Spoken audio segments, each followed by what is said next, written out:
Welcome back. I've got a special story to share today. Julian Vance laughed as he poured the vintage Cabernet over Elena's hand-stitched business proposal in front of the entire family estate staff. The dark, expensive liquid bloomed across the white parchment like a fresh bruise, soaking into the meticulously researched projections Elena Vance had spent 6 months perfecting. "Do you really think these little spreadsheets matter now?" he asked, his voice dripping with a casual, practiced cruelty. He leaned back against the mahogany desk that had belonged to their father, his tailored Italian suit fitting him with the effortless grace of a man who had never performed a day of honest labor. He checked his gold Rolex, the sunlight catching the polished links. "The ink on the new will is dry, Elena. I am the master of Vance Manor. Your little sustainability projects are officially canceled." Elena watched the red wine drip off the edge of the desk, splashing onto the antique Persian rug. She didn't move. She didn't cry. Her hands were steady, though her heart hammered against her ribs like a trapped bird. She could feel the eyes of the staff on her, the housekeepers, the grounds crew, and Silas Thorne, the estate manager who had been like a second father to her. Silas stood by the heavy oak doors, his weathered face a mask of suppressed rage, his knuckles white as he gripped his cap. "That proposal would have saved the North Acreage," Elena said, her voice low and dangerously calm. "It would have kept the families who live there in their homes." Julian snorted, reaching for a silver letter opener and turning it over in his manicured hands. "Those families are a line item I'm deleting. I've already signed the intent to sell to the Reed Development Group. They're turning the North Acreage into a luxury golf course. I need the liquidity, and quite frankly, I'm tired of looking at those shacks from the balcony." "You're selling our legacy for a gambling debt," she countered. His face transformed in an instant. The mask of the charming heir slipped, revealing the jagged, ugly entitlement underneath. He slammed the letter opener onto the desk with a sharp crack that made the maid in the corner flinch. "I am the Vance heir," he roared, stepping into her personal space. The smell of expensive tobacco and expensive wine rolled off him in waves. "You are a daughter who was lucky to be mentioned in the codicil at all. You'll take your small allowance, you'll move into the guest cottage, and you will stay out of my sight, or I'll have Silas toss your belongings into the drive myself." "Julian, please," a soft, tired voice drifted from the doorway. Margaret Vance stepped into the library, her silk shawl draped over her shoulders. She looked at the wine-stained papers and the tension vibrating in the air, then sighed as if Elena were the one being inconvenient. "Don't upset your brother, dear. He has a very heavy burden now that your father is gone. We must support the head of the house." Elena looked at her mother, searching for a flicker of the woman who used to tell her she was the smart one, the one who truly understood the land. But Margaret wouldn't meet her eyes. She was already moving toward Julian, smoothing his lapel with a fluttering hand. "Mother is right," Julian smirked, his composure returning as he basked in the validation. "Go play with your flowers, Elena. Leave the business to the men." Elena felt a cold, sharp clarity settle over her. She reached into her pocket, her fingers brushing the cool, heavy edge of the silver locket her father had given her on his deathbed. Inside wasn't a photo, but a small, high-capacity flash drive. "I understand," Elena said. She reached down and picked up the dripping proposal, the wet paper tearing in her hand. "I understand exactly where we all stand." She turned and walked out of the library, her heels clicking a steady, rhythmic beat against the marble floor. She didn't look back at her mother's pitying gaze or Julian's triumphant sneer. As she passed Silas, she saw the old man's eyes shift toward the library, then back to her. He gave a microscopic nod. 10 minutes later, Elena was in the small, cramped office at the back of the stables. The air here smelled of hay and old leather, a sharp contrast to the cloying perfume of the main house. Silas followed her in, closing the heavy door and sliding the bolt home. "He's going to do it, Miss Elena," Silas whispered, his voice thick with grief. "He's meeting Marcus Reed tomorrow night at the club to finalize the sale. He thinks he's got the only copy of the will." Elena pulled a thick, cream-colored envelope from the hidden compartment of her father's old roll-top desk. It was sealed with heavy red wax, the Vance crest unbroken. "He thinks he has the only will, Silas," Elena corrected him. She felt a surge of cold adrenaline. Julian had spent his life underestimating her, seeing her as a quiet shadow to his golden boy brilliance. He had forged the documents he thought would give him everything, never realizing that their father had known exactly what kind of man his son was. "What's in that one?" Silas asked, his eyes fixed on the envelope. "The truth," Elena said, her voice like wetted stone. "And the reason Julian is going to lose everything he thinks he just won." She looked out the small window toward the main house, where the lights were glowing in the library. Julian was likely pouring another drink, celebrating a victory that was already turning to ash. "Call Marcus Reed's office," Elena commanded. "Tell him I have a second proposal he needs to see before he signs anything with my brother. Tell him it's about the Vance inheritance, and tell him to bring his legal team." She touched the wax seal, her thumb tracing the eagle's wings. Julian wanted a war for the estate. He had started it with a glass of wine and a laugh. Elena would finish it with the truth and a cage. "2 days, Silas," she whispered. "He has 2 days of being the master of this house. Let him enjoy them." She tucked the envelope into her bag, her mind already 3 steps ahead. She wasn't just going to stop the sale. She was going to dismantle the life Julian had built on lies. The second envelope was only the beginning. As she stepped out into the cool night air, the scent of coming rain heavy in the breeze, she knew the storm was finally here. And for the first time in her life, she wasn't afraid of the thunder. The next morning, the Vance estate smelled of floor wax and the cold, metallic tang of an ending. Elena stood at the top of the grand staircase, her fingers gripping the mahogany railing until her knuckles turned white. Below, in the foyer, Julian was gesturing toward the floor-to-ceiling portrait of their grandfather. The air was thick with the scent of his expensive, cloying cologne and the dust kicked up by a team of movers. "It's a bit dated, don't you think?" he asked, his voice echoing off the marble. He didn't even look up at her. He was too busy adjusting the cuffs of his new silk shirt, a garment that likely cost more than the monthly salary of the man currently carrying the portrait. Margaret Vance stood beside him, her face a mask of fragile, practiced composure. "Julian, dear, that's been in the foyer for 3 generations. Your father loved that piece." "Generations don't pay the taxes, Mother," he snapped, his tone sharp enough to draw blood. He finally glanced up, spotting his sister. A slow, mocking grin spread across his face. "Ah, the ghost of the attic has arrived. Elena, I've decided your room is the perfect size for a climate-controlled humidor. I've already had the movers box up your things. They're in the garage.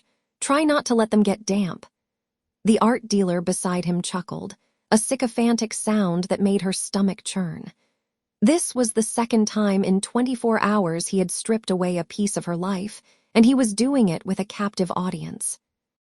"That room was our father's study before it was mine," she said, her voice steady, though her heart hammered against her ribs. "And now it's mine," he countered. He stepped closer to the dealer, lowering his voice just enough so it would still carry to the staff. "You'll have to excuse her. She's always struggled with the concept of ownership. Some people are born to lead and others are just residents." Elena didn't argue. She didn't cry. Instead, she reached into her pocket and felt the cool, hard edge of her phone. The recording app was still running, capturing every word of his admission that he was liquidating assets before the probate was even finalized. She turned and walked toward the back of the house, the sound of his laughter following her like a taunt. In the dimly lit library, Silas Thorne was waiting. The room smelled of old paper and the peppermint tea he drank to settle his nerves. He looked older today, the weight of the Vance secret sagging his shoulders. "Did you get it?" she whispered. He didn't speak. He simply slid a heavy, leather-bound ledger across the desk. The texture was rough, the spine cracked from years of meticulous record-keeping. "It's all there. Every cent he funneled out of the estate accounts to cover his losses in Macau. He thought he'd hidden the trail, but he forgot I keep a manual backup." Elena opened the book. Her eyes scanned the columns of red ink, It was worse than she thought. He wasn't just selling the house, he was drowning in debt. He needed this sale to Marcus Reed to stay out of prison.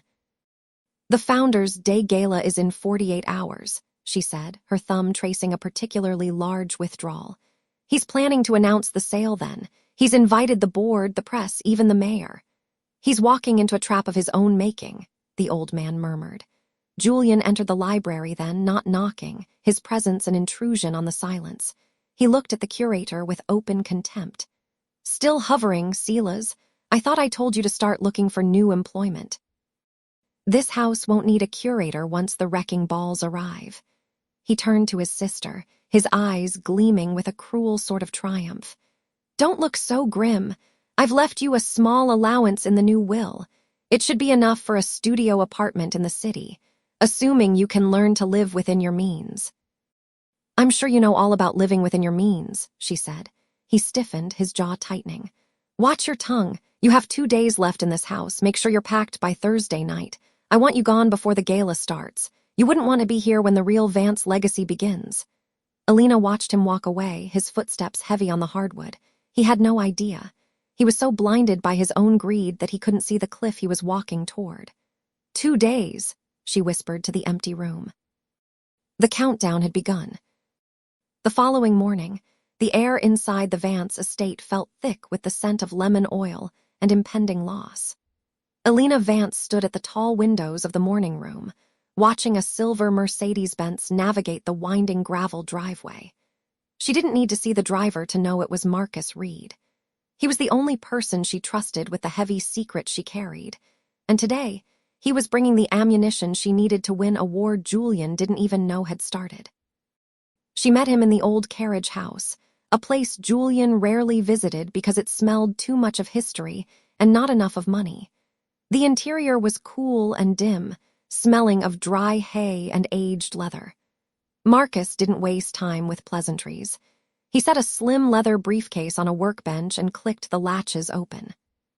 "The results are back from the lab," he said, his voice low and steady. He pulled out a series of high-resolution scans and laid them under the overhead light. "Your brother was thorough, but he was greedy. He used a fountain pen from your father's desk to sign the will, thinking the ink would match. But the paper he used for the second page, the one that grants him full control of the land, wasn't manufactured until 6 months after your father passed away." Elena felt a cold shiver of relief wash over her. She reached out, her fingertips hovering over the microscopic analysis. The evidence was undeniable. The chemical signature of the paper was a digital death warrant for Julian's ambitions. "So it's a total forgery," she whispered. "In every legal sense," Marcus confirmed, handing her an encrypted flash drive. "I've also tracked the offshore accounts. He's already leveraged the estate's future to pay off his gambling markers in Macau. If the sale doesn't go through by the end of the week, the people he owes will come looking for him. He's desperate, Elena." "Desperation makes people predictable," she replied, tucking the drive into the hidden pocket of her coat. "And arrogance makes them blind." She left the carriage house and walked back toward the main residence, her boots crunching rhythmically on the gravel. As she entered the grand foyer, the sound of laughter drifted from the dining room. It was a sharp, jagged sound that grated against her nerves. She found Julian standing over a sprawling set of blueprints laid out across the mahogany dining table, a glass of vintage scotch in his hand despite the early hour. Margaret Vance sat at the far end of the table, looking smaller than she had a week ago. Her eyes were red-rimmed, watching as her son traced a thick red marker over the plans for the East Wing. "Ah, the guest of honor," Julian sneered as Elena entered. He didn't look up from the maps. "I hope you've started packing that collection of dusty books you call a library. The contractors are coming in Monday to gut the wing. We're putting in a glass-walled gym and a climate-controlled cellar for the new collection." "The East Wing has been in the family for 4 generations, Julian," Elena said, her voice deceptively calm. "Father always said the stonework there was irreplaceable." He finally looked up, his eyes gleaming with a cruel, polished light. "Father is gone, and his sentimental stonework is a liability. It's dead weight, just like those old traditions you cling to. I've already signed the preliminary contract with the developers. By this time next month, this place will finally look like it belongs to someone with a future, not a museum piece. He turned back to Margaret, dismissing Elena with a flick of his wrist. Mother, don't look so tragic. I'll buy you a condo in Florida. You can sit in the sun and forget all about this drafty old tomb. You should be thanking me for cleaning up the mess Father left behind. Margaret's lip trembled. Your father loved this house, Julian. He wanted it to stay whole. He wanted a lot of things he didn't have the spine to take, Julian snapped, the scotch sloshing in his glass. He turned his gaze back to Elena, his lip curling. 2 days, sister. That's all the time you have left to breathe this air for free. I'd suggest you spend them looking for a job. I hear the local library is hiring. It seems fitting for someone of your limited horizons. Elena didn't flinch. She felt the weight of the flash drive against her hip, a secret power that made his insults feel like the buzz of a harmless insect. She looked at Silas Thorne, who was standing in the shadows of the doorway, his face a mask of quiet fury. He caught her eye, and she gave him a nearly imperceptible nod. I'll be ready for the gala, Julian, Elena said softly. I wouldn't miss the real Vance legacy for anything. Good, he laughed, turning back to his blueprints. We're something that doesn't smell like mothballs. I have investors coming who expect a certain level of prestige. Try not to embarrass me before I can get your signature on the final exit papers. Elena turned and walked away, her footsteps light on the hardwood. She headed toward the library, where the scent of old paper and beeswax offered a sanctuary Julian couldn't touch. Silas followed her, closing the heavy oak doors behind them. He's selling the timber rights to the North Woods this afternoon, Silas whispered, his hands shaking as he adjusted a stack of ledgers. He's stripping the bones of this place before the body is even cold. Let him sign whatever he wants, Elena said, her voice turning to ice.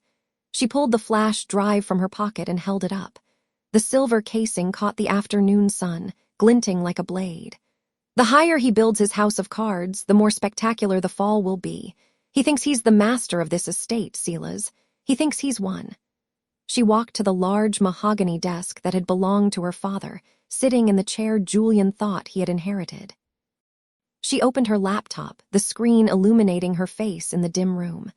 24 hours until the gala, she said, her fingers dancing across the keys as she began uploading the forensic files to a secure server. He told me to watch the clock. I think it's time he realized the clock is ticking for him. Outside, the sound of a chainsaw erupted from the North Woods, a distant, mourning cry of a tree falling. Elena didn't look up. She had the evidence. She had the ally. And in one more day, she would have the satisfaction of watching Julian Vance realize that the only thing he had truly inherited was a prison of his own making. The morning before the gala arrived with a deceptive stillness that Elena Vance knew wouldn't last. She stood on the second-floor landing, watching the transformation of the foyer below. The cloyingly sweet scent of 500 white lilies, imported at a cost that would have covered a year of Silas's salary, rose to meet her. It was the smell of Julian's vanity, a fragrant shroud draped over a dying legacy. Downstairs, Julian Vance was in his element, orchestrating the chaos with the frantic energy of a man who believed he had finally ascended his throne. He paced the black-and white marble tiles, the rhythmic, sharp tap of his polished Oxfords echoing like a ticking clock. He stopped to berate a caterer holding a tray of crystal flutes, his voice carrying a jagged edge of entitlement that made the young man flinch. Not those, Julian snapped, gesturing dismissively. The vintage baccarat. If we're celebrating the new era of the Vance estate, I won't have my guests drinking from common glass. Do it again. Elena moved down the stairs, her hand trailing lightly on the mahogany banister. She felt a strange, cold calm. The silver flash drive was no longer in her pocket. It was tucked safely in a vault Silas had helped her secure, but the knowledge of its contents felt like a physical weight, a shield against the arrogance radiating from her brother. You're spending a lot of money on a party for a house you're planning to tear apart, Julian, she said, her voice steady as she reached the final step. He turned, his eyes scanning her simple linen dress with a sneer that didn't quite reach his ears. He was riding the high of his perceived victory, his chest puffed out beneath a bespoke silk vest. "It's called branding, Elena. Tomorrow night, the most influential developers in the state will be in this room. They need to see that the Vance name still means power, even if the trees in the North Woods are destined to become lumber for a 5-star resort." The rage spiked in her chest, hot and sudden. He wasn't just stealing her inheritance. He was selling the soul of the land their father had spent a lifetime protecting. Those woods have been in this family for 4 generations. You'd bulldoze history for a quick payout to cover your debts. Julian laughed, a sharp, hollow sound that lacked any real mirth. He stepped closer, invading her space until she could smell the expensive bourbon he'd clearly started on early. "History doesn't pay the interest on a marker in Macau, dear sister, and the will is quite clear. I am the executor. I am the owner. You are merely a legacy tenant who hasn't quite realized the locks are about to change." "You should be careful," she whispered, her gaze never wavering from his. "The higher you build this house of cards, the more spectacular the fall will be. Sometimes, the things we think we've buried have a way of surfacing when the light is brightest." He leaned in, his smirk widening into a mask of pure condescension. "Is that a threat? From you? You've always been the quiet one, Elena, the observer. Well, observe this. By this time tomorrow, my signature will be on the contracts, and you'll be looking for a 2-bedroom apartment in the city. Try to wear something that doesn't look like it came from a thrift store. I'd hate for the guests to mistake you for the help." He turned his back on her, dismissing her existence with a flick of his wrist as he went back to shouting at the decorators. Margaret Vance appeared from the drawing room then, her face a mask of practiced neutrality that Elena knew hid a deep-seated denial. She adjusted a stray lily in a vase, her fingers trembling slightly. "Julian is just stressed, Elena," the matriarch said, not looking at her daughter. "He has a lot on his shoulders. This gala is important for all of us." "He's selling the North Woods, Mother," Elena said, searching for a flicker of the woman who used to walk those trails with her. "He's destroying everything Dad loved." Margaret finally looked up, her eyes glassy. "Your brother is the head of this family now. We must support him. It's what's expected." The betrayal stung worse than Julian's insults. Elena realized then that she was truly alone in this house, save for the silent shadows. She caught Sila's thorn's eye across the room. He was polishing the silver service, his expression unreadable to anyone else, but the brief, firm nod he gave her was all the confirmation she needed.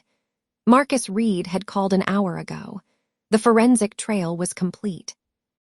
The forged signatures, the diverted funds, the gambling debts. It was all mapped out, a digital noose waiting for the right moment to tighten. Elena walked toward the garden doors, the cold weight of the house pressing in on her. She looked out at the rolling hills, the sun dipping low toward the horizon. 24 hours. The countdown was no longer a threat, it was a promise. Julian thought he was preparing for his coronation, but as the first evening stars began to blink through the twilight, Elena knew the truth. He wasn't building a stage, he was building a scaffold. And tomorrow night, in front of everyone he sought to impress, she would be the one to pull the lever. The evening of the Vance Thanksgiving Gala arrived with a biting chill that rattled the tall, narrow windows of the ancestral estate. Inside, the air was thick with the scent of roasted rosemary, expensive cedarwood, and the underlying metallic tang of polished silver. Elena stood at the top of the grand staircase, her hand resting lightly on the mahogany railing. She wore a dress of deep emerald silk, simple, elegant, and entirely invisible to the socialites already swirling below. She watched Julian move through the crowd like a wolf in a tailored suit. He was in his element, holding a crystal glass of amber scotch, his laughter echoing a bit too loudly against the vaulted ceilings. He looked every bit the triumphant heir, unaware that the floor beneath his polished Oxfords was already beginning to rot. "The wine is late, Silas." Julian's voice carried up the stairs, sharp and serrated. He was standing near the buffet, looming over the older man. "I told you 6 o'clock sharp. Do you need a hearing aid, or are you just becoming as useless as the rest of the relics in this house? Silas Thorne didn't flinch, though his knuckles whitened as he adjusted the white glove on his left hand. My apologies, Julian. The vintage required decanting. It is being served now. See that it is, he snapped, turning his back on the man who had served their father for 40 years. He didn't notice Elena descending the stairs until she was nearly upon him. He looked her up and down, a smirk playing on his lips that didn't reach his eyes. Look at you, trying to play the part of the lady of the manor. It's a bit late for dress-up, don't you think? Elena offered him a small, tight smile. It's Thanksgiving, Julian. I thought I'd dress for the occasion. It's a night for revelations, after all. He let out a short, dismissive bark of laughter. Revelations, it's a night for progress. While you've been moping in the garden, I've secured the future of this family. By tomorrow, the Vance name will actually mean something in this city again. At what cost? She asked quietly. He stepped closer, the smell of expensive scotch and arrogance rolling off him in waves. Cost is for people who can't afford to win. You always were too soft, Elena, just like father. That's why I'm the one at the helm and you're just a guest. Margaret Vance approached them then, her silk shawl draped over her shoulders like a queen's mantle. She beamed at her son, her eyes skipping over Elena as if she were a piece of furniture that had been moved out of place. Julian, darling, the Reeds have arrived. Marcus is looking for you. He says the final signatures are ready for the morning. Perfect, Julian said, his chest puffing out. He patted his mother's hand. See, Mother, I told you I'd handle everything. Elena was just worried about the history of the place. She doesn't understand that history doesn't pay the taxes. Margaret sighed, finally glancing at her daughter with a look of weary disappointment. Elena, dear, do try to be supportive tonight. Julian has worked so hard to fix the mess your father left behind. The least you can do is smile and help us welcome the guests who matter. Elena felt the cold weight of the flash drive tucked into the hidden pocket of her clutch. It felt like a live wire against her hip. I'll be sure to give everyone exactly what they deserve tonight, Mother. The dining room was a sea of white linen and flickering candlelight. 20 guests sat at the long table, the cream of the county's social and financial crop. Marcus Reed sat to Julian's right, his expression unreadable, his eyes occasionally darting to Elena with a clinical, detached interest. Silas moved ghost-like behind the chairs, pouring wine with a precision that bordered on the mathematical. As the main course was cleared, the atmosphere shifted. The polite chatter died down as Julian stood, his chair scraping loudly against the marble floor. He tapped his knife against his glass, the high-pitched ring demanding total silence. Friends, family, Julian began, his voice booming with a practiced politician's warmth. We gather here tonight not just to celebrate the past, but to toast to a new beginning. For too long, the Vance estate has been a museum, a beautiful one, but stagnant. Tonight, I am proud to announce that we are moving forward. Tomorrow morning, I will be signing the papers to merge our holdings with Reed International, ensuring that this legacy doesn't just survive, but dominates. A murmur of approval rippled through the room. Margaret clapped her hands to her chest, her eyes glistening with pride. Of course, Julian continued, his gaze landing on Elena with a cruel, triumphant glint, there are always those who fear change, those who cling to the old ways because they lack the vision to build something new. But leadership requires making the hard choices. It requires the strength to do what others won't. He raised his glass higher. To the future, to the Vance-Reed partnership, and to finally clearing away the cobwebs. A beautiful speech, Julian, Elena said, her voice cutting through the impending applause like a blade. She didn't stand, but the sudden stillness that gripped the room gave her all the height she needed. Julian's smile faltered, his eyes narrowing. Thank you, Elena. I'm glad you finally see the light. Oh, I see a great deal, she replied, her fingers tracing the edge of her wine glass. She looked around the table, meeting the eyes of the board members and investors who sat there, watching. I see a man so desperate for a win that he's forgotten who actually owns the table he's sitting at. Margaret gasped. Elena, that is quite enough. You are embarrassing yourself. No, Mother, Elena said, her voice dropping to a low, icy calm that made the man sitting next to her shift uncomfortably. "I'm just making sure the guests have all the facts before they commit their capital. Julian mentioned hard choices and clearing cobwebs. I think it's only fair we discuss the specific methods he used to achieve this vision." Julian's face flushed a deep, angry crimson. His hand gripped the stem of his glass so hard Elena thought it might shatter. "You're drunk! Silas, please escort my sister to her room before she makes a scene." Silas didn't move. He stood by the sideboard, his arms crossed, his gaze fixed steadily on Elena. "I'm not going anywhere, Julian," Elena said, finally standing up. The room was so quiet she could hear the rhythmic ticking of the grandfather clock in the hall. "Because before you make your big announcement tomorrow, there's a little matter of a forensic audit that Marcus and I have been discussing. Isn't that right, Marcus?" The color drained from Julian's face, leaving it a sickly, mottled gray. He turned to Marcus Reed, his mouth opening and closing like a fish gasping for air. Marcus didn't look at him. He simply leaned back in his chair and adjusted his tie. Elena smiled, a slow, predatory expression that had nothing to do with warmth. "You thought you were building a stage, Julian, but you really should have checked the blueprints." She turned and walked toward the door, her silk dress whispering against the floor. She didn't need to stay for the explosion. She could already hear the fuse burning. "Wait," Julian choked out, his voice cracking. "Elena, wait." She paused at the threshold, looking back over her shoulder. "Enjoy the dessert, everyone. I hear the crow is particularly bitter this time of year." Julian Vance smoothed his silk tie, his chest heaving as he stood before the mahogany lectern. The ballroom of the Vance estate smelled of forced elegance, cloying lilies and the sharp, metallic tang of expensive champagne. He forced a laugh, a jagged sound that didn't quite reach his frantic eyes. "My sister always did have a flair for the dramatic," he told the room, his voice projecting a false bravado that made the board members exchange uneasy glances. "Stress does strange things to a woman's mind. Please ignore the outbursts. We have a legacy to celebrate." Margaret Vance sat in the front row, her pearls tight against her throat, her expression a mask of fading denial. Beside her, Silas Thorne stood like a shadow, his arms crossed, his eyes fixed on the screen behind the podium. The guests whispered, the sound like dry leaves skittering across the marble floor.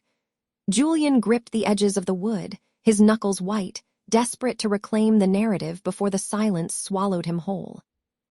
"The only thing we're celebrating tonight, Julian, is the truth," a voice rang out. Elena Vance didn't scream. She didn't need to. She walked back into the light of the ballroom, her presence commanding a sudden, heavy stillness.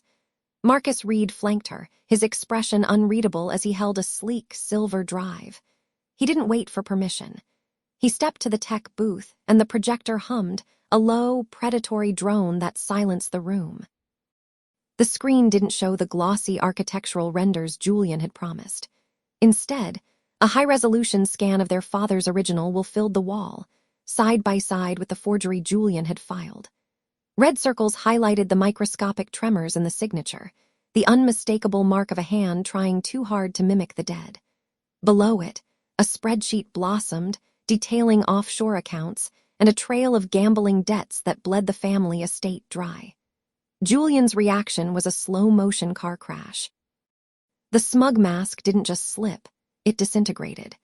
His jaw slackened, his lower lip trembling as the blood fled his face, leaving his skin the color of wet parchment. His eyes, once darting and sharp, became vacant, fixed on the glowing evidence of his own undoing. A bead of sweat broke from his hairline, tracing a slow, jagged path through his foundation and dripping onto his designer lapel. He looked smaller, the expensive tailoring of his suit suddenly appearing 3 sizes too large for a man who had lost his spine. His hands gripped the edges of the lectern so hard the wood groaned, his knuckles white and bloodless. He tried to speak, but only a dry, clicking sound emerged from his throat. The room was a vacuum of sound. Margaret stood up, her hand flying to her mouth as she finally saw the jagged discrepancy in her husband's name. One of the senior board members, a man who had backed Julian for months, physically recoiled, sliding his chair 6 inches away as if Julian's failure were contagious. Sela's Thorn simply nodded, a grim satisfaction etching into the lines of his face. Elena stepped toward her brother, her heels clicking a rhythmic funeral march. She stopped inches from him, the scent of her perfume, sandalwood and steel, overpowering his expensive cologne. She looked at the man who had tried to cast her out, who had spat on their father's memory for a seat at a high-stakes table. "You said I didn't belong in this house, Julian," she said, her voice a lethal whisper that carried to the back of the hall. "But you forgot one thing. I didn't just audit the books, I bought your debt. Every cent of your gambling losses is now held by a holding company you can't even name, and as of 5 minutes ago, I've foreclosed." She leaned in closer, her eyes cold as a winter morning. "You aren't just a fraud, you're a tenant, and your lease just expired." She didn't wait for his tears or his excuses. She turned on her heel, her silk dress snapping in the air, and walked out of the ballroom. Behind her, the first shouts of the board members began to rise, but Elena didn't look back. The fuse had reached the powder, and the explosion was exactly what he deserved. The echoes of the ballroom hadn't even faded before the sound of Julian's frantic footsteps thudded against the marble of the foyer. Elena Vance didn't stop, her heels clicking a steady, rhythmic cadence that betrayed none of the adrenaline coursing through her veins. She could smell the rain beginning to lash against the grand oak doors ahead, a sharp, metallic scent that cut through the cloying floral arrangements of the party. "Elena, you lying bitch, stand still." Julian's voice cracked, the sound echoing off the vaulted ceiling like a gunshot. She turned slowly near the fountain, her silk dress snapping around her ankles. He looked pathetic. His tuxedo jacket was hiked up at the shoulders, his silk tie loosened as if he were choking. Behind him, the double doors to the ballroom remained propped open, framing a dozen board members who stood like statues, their faces masks of collective outrage. Margaret Vance was among them, her hand pressed to her throat, her eyes finally wide with the terrifying clarity of a mother who realized she had raised a monster.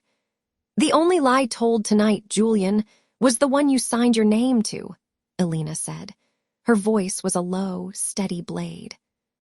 "It's a stunt, a digital fabrication," Julian shouted, his hands shaking so violently he had to shove them into his pockets.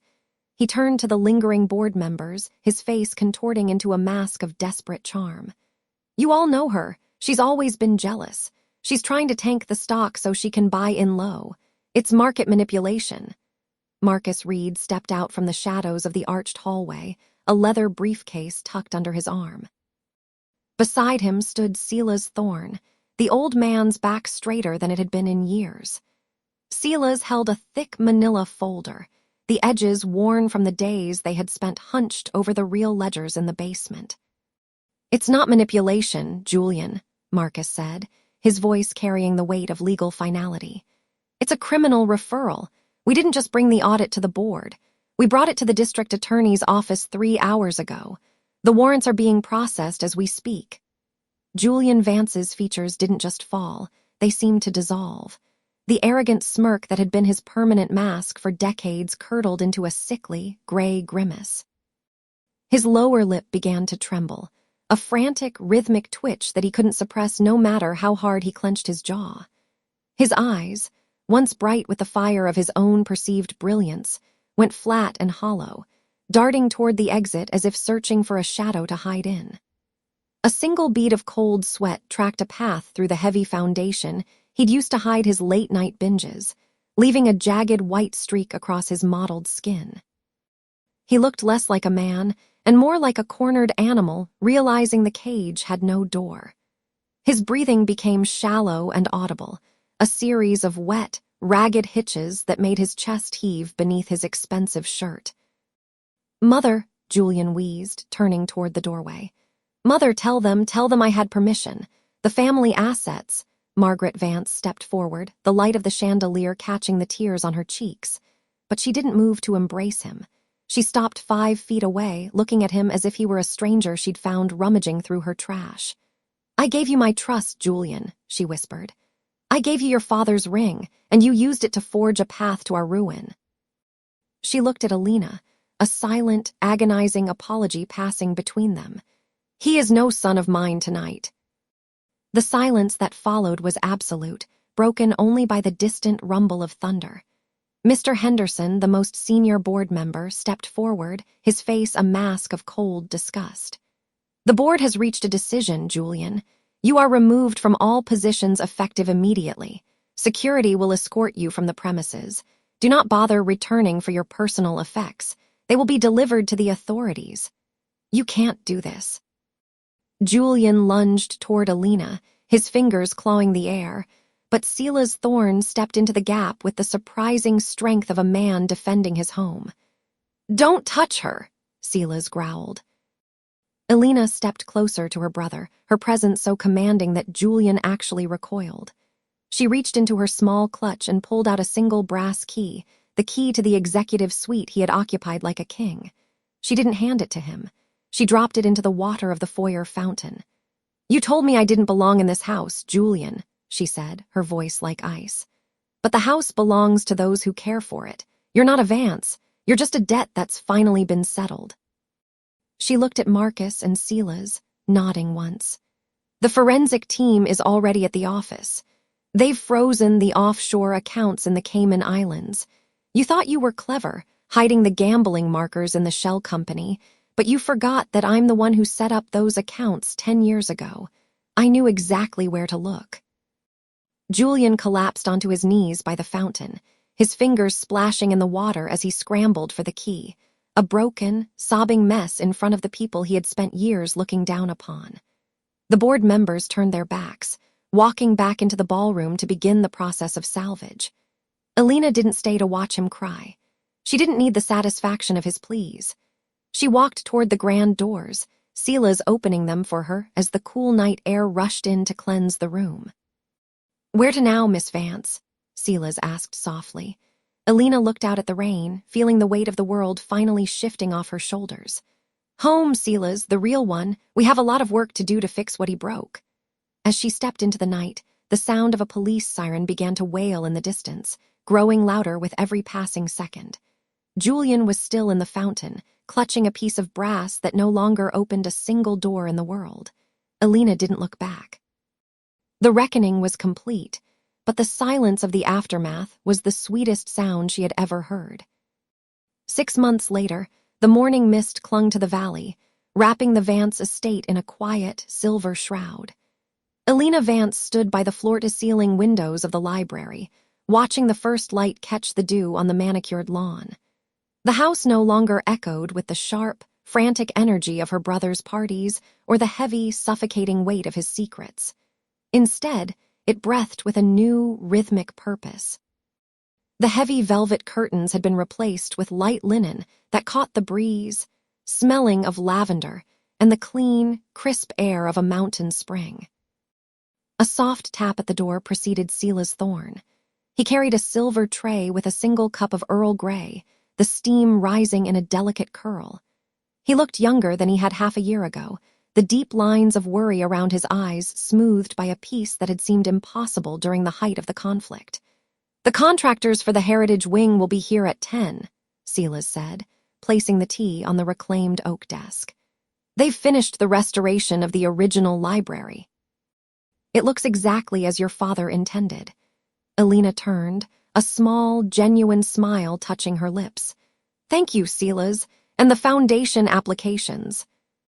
"Marcus Reed sent over the final shortlist this morning," he replied, his voice steady and warm. 20 scholarships for local students, all funded by the liquidation of the coastal properties. It seems the Vance name is finally associated with something other than scandal." Elena nodded, her fingers tracing the smooth, cool surface of the desk. She had spent the last 6 months dismantling the empire of arrogance Julian had built, stone by stone. The process had been grueling, a marathon of legal depositions, forensic audits, and public apologies, but the air in the house finally felt breathable. Later that afternoon, she found herself driving through the outskirts of town, far from the polished marble and crystal chandeliers of her daily life. She pulled the car to a stop across from a gray, utilitarian bus depot.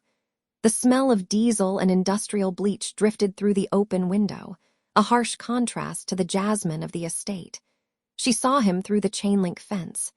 Julian was unrecognizable in a stained, navy blue jumpsuit. He was hunched over a mop bucket, his movements slow and defeated. The man who had once bragged that a single pair of his shoes cost more than a teacher's annual salary was now scrubbing grease off a concrete floor. He paused to wipe sweat from his brow with a grimy sleeve, his gaze dropping to the ground as a group of commuters hurried past him. Not one of them looked his way. To them, he was just a ghost in a uniform, a background element in a world he used to believe he owned. Elena watched him for a long moment. There was no surge of triumph, no urge to roll down the window and gloat. There was only a profound, hollow quiet. He had been the one to set the fire. She had simply refused to let him burn the house down with her inside it. As he hauled the heavy bucket toward the back of the depot, his shoulders slumped under a weight that no amount of forged wills or stolen money could ever lift again. He was alive, but the Julian Vance who had terrorized her was dead, buried under the crushing reality of a life earned through honest, grueling labor. The drive back to the estate felt longer than usual. She stopped at the quiet, high-end care facility on the edge of the park. The scent of sterile lilies and expensive floor wax met her at the door. Margaret Vance sat in the sunroom, her hands trembling as she smoothed a silk scarf over her knees. She looked up when Elena entered, her eyes bright but clouded with a fog that never quite lifted. "Is he coming today?" Margaret asked, her voice thin and fragile as parchment. "Julian said he'd bring the champagne for the celebration. He said we were going to be the most important family in the state." Elena sat beside her, taking her mother's cold, frail hand in hers. The cost of the victory sat heavy in the room. Her mother's mind had retreated to a safer time, a loop of memory where the betrayal hadn't happened yet, where her golden son was still a hero instead of a convict. "Not today, Mother," Elena said softly. "It's just us." "Oh," Margaret whispered, her gaze drifting back to the window. "He's always so busy, such a busy boy." Elena stayed until the sun began to dip below the horizon, painting the sky in bruised purples and golds. When she finally returned home, she stood at the iron gates of the estate. The Vance name was still etched in the stone, but it felt like a memorial now rather than a crown. She walked up the drive, the gravel crunching under her sensible shoes. She had saved the land, the house, and the legacy, but the family was a ruin of broken promises and silent rooms. As she stepped into the foyer, the silence of the aftermath greeted her, a sweet, hard-won peace that tasted of salt and iron. She was the last one standing, the guardian of a history that had nearly been erased. She closed the door, the heavy click of the lock echoing through the hall, finally home in a house that belonged to her alone.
I hope you enjoyed this tale. Please subscribe to support the channel. Goodbye for now.